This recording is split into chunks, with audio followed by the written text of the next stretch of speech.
semuanya, Assalamualaikum warahmatullahi wabarakatuh. Salam sejahtera untuk kita semua. Om Swastiastu, Namo Buddhaya, salam kebajikan, salam dan bahagia. Perkenalkan, nama saya Lisa Anissa Witri dari Prodi Manajemen, NIM 2018008414. Saya berasal dari KKN UST Padepokan 111 dengan DPL Bapak Dr. Muhammad Irfan MPD. Kami melaksanakan program KKN di RW 11, Kelurahan Mujamuju, Kecamatan Umbul Harjo, Kota Yogyakarta. Nah, pada kesempatan kali ini saya ingin sharing kepada teman-teman mengenai vaksinasi COVID-19. Seperti yang teman-teman ketahui, saat ini itu kita masih dalam masa pandemi COVID-19. Nah, untuk mencegah meluasnya penyebaran virus COVID-19 ini, jadi pemerintah itu mengadakan program vaksinasi. Kebetulan saya sudah mendapatkan vaksinasi dosis pertama.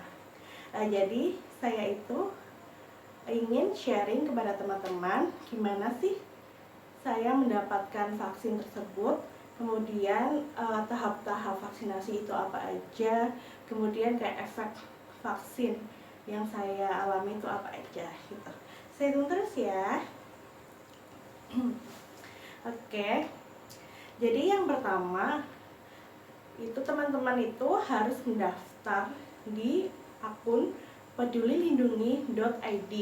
Jadi di sana itu nanti teman-teman masukkan NIK dan juga nomor telepon, atau juga bisa juga menggunakan email. Nah, setelah kita daftar atau register, teman-teman itu bisa melengkapi identitas teman-teman. Teman-teman itu bisa klik daftar vaksinasi dengan cara melengkapi nama, kemudian tanggal lahir, kemudian NIK, gender atau jenis kelamin, kemudian ada domisili dan juga alamat sesuai KTP. Kemudian teman-teman daftar dan lihat apakah data itu sudah sesuai atau belum. Oke, jadi teman-teman harus daftar, harus dan wajib banget daftar dulu di website pedulilindungi.id. Oke ya. Kemudian yang kedua, setelah teman-teman daftar di Peduli Lindungi, apakah teman-teman bisa langsung dapat vaksin? Oh, sayangnya enggak ya teman-teman. Jadi teman-teman itu harus mencari informasi terlebih dahulu di manakah tempat atau fasilitas kesehatan yang sedang mengadakan program vaksinasi. Nah, teman-teman itu bisa mencari informasinya di Instagram @infovaksin.dy. Ini karena saya sekarang ada di Jogja ya, jadi saya mengikuti akun tersebut untuk mendapatkan informasi mengenai vaksinasi. Kalau teman-teman berada di luar DIY, teman-teman bisa menghubungi fasilitas kesehatan seperti puskesmas atau juga bisa menghubungi dinas kesehatan setempat. Nah, dari akun infovaksin.dy itu saya mendapatkan info kalau saat itu ada salah satu dinas, yaitu Dinas Koperasi dan UMKM DIY yang mengadakan vaksinasi untuk umum. Nah, setelah itu saya daftarlah, kategorinya umum ya. Saya daftar di melalui link yang mereka sediakan, daftar dengan mengisi identitas seperti nama, NIK, nomor telepon, dan sebagainya. Kemudian setelah daftar itu, saya mendapatkan SMS kapan yang berisi tanggal vaksinasi saya, tempat vaksinasi, kemudian kemudian syarat-syarat vaksinasi atau dokumen-dokumen yang harus dibawa pada saat vaksinasi. Oke. Jadi syarat-syarat apa aja sih yang dibutuhkan untuk vaksinasi? Kalau kemarin itu saya diminta untuk membawa fotokopi KTP, Kemudian kita harus mencetak formulir screening. Kayak formulir screening itu isinya tentang kayak identitas kita, kemudian ada suhu tubuh, kemudian ada tekanan darah, kemudian ada screening kayak penyakit-penyakit penyerta, apakah kita menderita sakit jantung, kelainan darah, atau misalnya sedang hamil, atau misalnya apakah kita berpergian selama 14 hari terakhir, atau kita pernah kontak dengan penderita COVID gitu. Jadi kita harus membawa formulir screening itu dalam bentuk yang sudah di print ya, untuk cetak gitu. Kemudian juga kebetulan saya itu domisilinya Bantul ya, tapi KTP saya Jawa Tengah. Cuman di tempat vaksinasi kemarin saya itu tidak mensyaratkan untuk melampirkan surat domisili, surat keterangan domisili. Nah, tapi ada beberapa fasilitas kesehatan yang mensyaratkan kita membuat surat keterangan domisili jika ingin melakukan vaksinasi di tempat tersebut. Jadi sebaiknya teman-teman membuat surat keterangan domisili terlebih dahulu ya, untuk jaga-jaga apabila diminta gitu ya. Oke. Kemudian ya, jadi kemarin itu saya berkesempatan vaksin pada tanggal 26 Juli 2021 di Jogja Expo Center ya. Jadi sebelum vaksin itu saya persiapkan diri dulu. Yang pasti saya pastikan bahwa badan saya fit. Saya tidak sedang demam, saya tidak sedang flu, saya tidak batuk dan sebagainya. Dan juga sebelum vaksin itu saya sarapan dulu kayak, dan itu juga wajib kayak dan juga di SMS itu ditulis sebelum vaksin harus sarapan gitu ya. Oke, jadi saya datang ke JNC itu pukul 8 pagi dan di sana sudah banyak orang-orang yang mengantri, tapi alhamdulillah antriannya itu sangat-sangat teratur karena mereka tuh kayak udah mempersiapkan dengan baik gitu loh, kayak kursi-kursinya itu sudah ditata dengan rapi dan juga mematuhi protokol kesehatan, dijaga jaraknya gitu ya. Oke, jadi saya datang ke JNC, kemudian langsung memperlihatkan barcode pada saat pendaftaran saya. Kemudian habis itu screening suhu dan juga tensi. Habis itu screening screening selanjutnya, screening kayak apakah kita memiliki penyakit penyerta, penyakit jantung gitu, apakah sedang hamil, apakah punya penyakit paru-paru dan sebagainya. Dan sebaiknya teman-teman jawab pertanyaan tersebut secara jujur ya. Dan itu juga demi kesehatan teman-teman gitu. Nah, setelah lolos screening kedua, saya itu langsung mendapatkan suntikan vaksinasi dosis pertama. Kemarin itu saya mendapatkan vaksin jenisnya itu Sinovac. Nah, sebenarnya saya itu takut dengan jarum dan takut disuntik, tetapi saya tekankan diri saya dan saya kuatkan diri saya sendiri untuk menjaga kesehatan diri saya dan juga orang-orang yang berada di sekitar saya beranikan diri untuk ikut vaksinasi itu.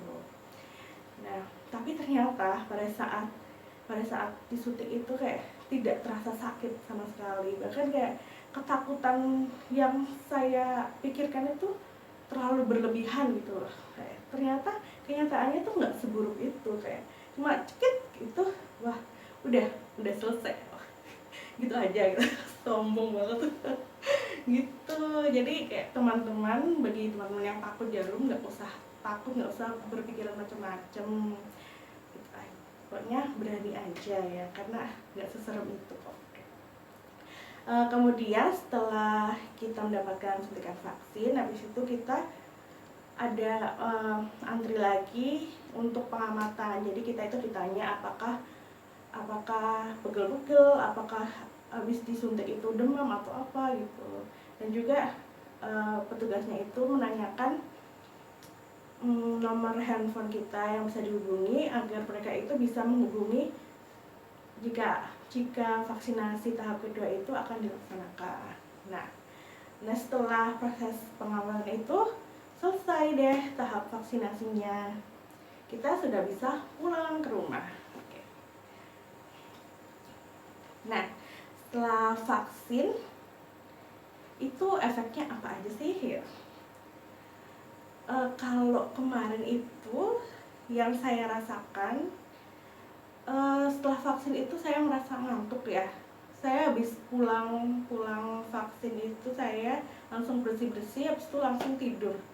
Dan itu bangun jam 2, kemudian langsung makan. Karena nggak tahu kenapa rasanya tuh lapar banget. Jadi efek yang saya rasakan itu hanya mengantuk dan juga lapar.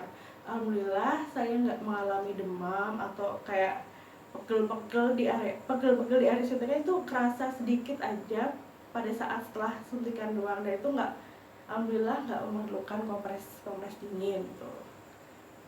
Ya itu aja sih, alhamdulillah efeknya cuma mengantuk dan lapar. Oke. Jadi teman-teman nggak usah takut ya untuk vaksinasi. Kemudian oh iya, gini, jadi setelah vaksinasi itu teman-teman bisa mendapatkan sertifikat vaksin di website pedulilindungi.id. Teman-teman itu bisa mencetak sertifikat vaksin tersebut gitu loh. Apalagi sekarang kan kayak katanya mau ada peraturan kalau misalnya berpergian ke luar kota itu harus ada sertifikat vaksin. Ada juga katanya mau masuk mall harus sudah vaksin dan sebagainya. Jadi saya harap teman-teman bisa tergerak untuk mengikuti vaksinasi ya, agar ini kayak pandemi ini segera berakhir, agar target vaksinasi itu segera tercapai. Semoga teman-teman juga bisa mengedukasi teman-teman yang lain atau keluarganya, kerabatnya, dan orang-orang di sekitarnya untuk mengikuti vaksinasi. Karena apa ya? Karena semakin banyak orang yang vaksin, maka ini kayak pergerakan virus itu semakin melambat gitu loh. Gitu ya, kayak jadinya kayak herd immunity itu segera terbentuk gitu loh. Dan apa ya, orang-orang yang harus orang-orang yang harus ke rumah sakit karena efek virus COVID itu semakin berkurang karena semakin banyak orang yang vaksin. Kak, kok ini ya, kok ini temen aku habis vaksin malah positif COVID ya? Gini, jadi teman-teman, vaksinasi itu bukan bertujuan membuat kita kebal terhadap COVID-19 ya, tapi vaksinasi itu bertujuan untuk mengenalkan virus itu ke antibodi tubuh kita. Jadi kalau vaksin COVID itu, kalau yang Sinovac ya, Kak, jenis Sinovac itu kan dari inactivated virus. Jadi kayak bagian-bagian virus itu dimasukkan ke dalam tubuh kita, dan agar antibodi tubuh kita itu sudah mengenal virus tersebut. Jadi kalau ada infeksi yang beneran itu datang, tubuh kita tuh udah mengenalnya, udah siaga gitu loh, udah merapatkan barisan untuk melawan virus yang sebenarnya gitu. Jadi efek yang dialami oleh orang-orang yang sudah vaksin itu bisa diminimalisir seperti itu. Terus apalagi ya? Ya intinya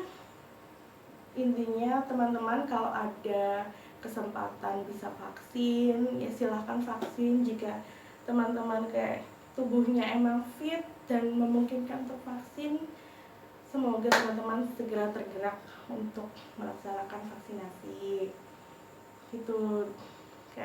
Dan juga tetap terapkan protokol kesehatan, laksanakan 5M, dan semoga teman-teman semua dengan keluarganya dan semuanya, pokoknya teman-teman semoga sehat selalu, aman selalu, utamakan kesehatan pokoknya ya. Oke, kayaknya itu dulu sharing saya mengenai vaksinasi COVID-19 yang saya lakukan kemarin. Oke. Sekian, wassalamualaikum warahmatullahi wabarakatuh.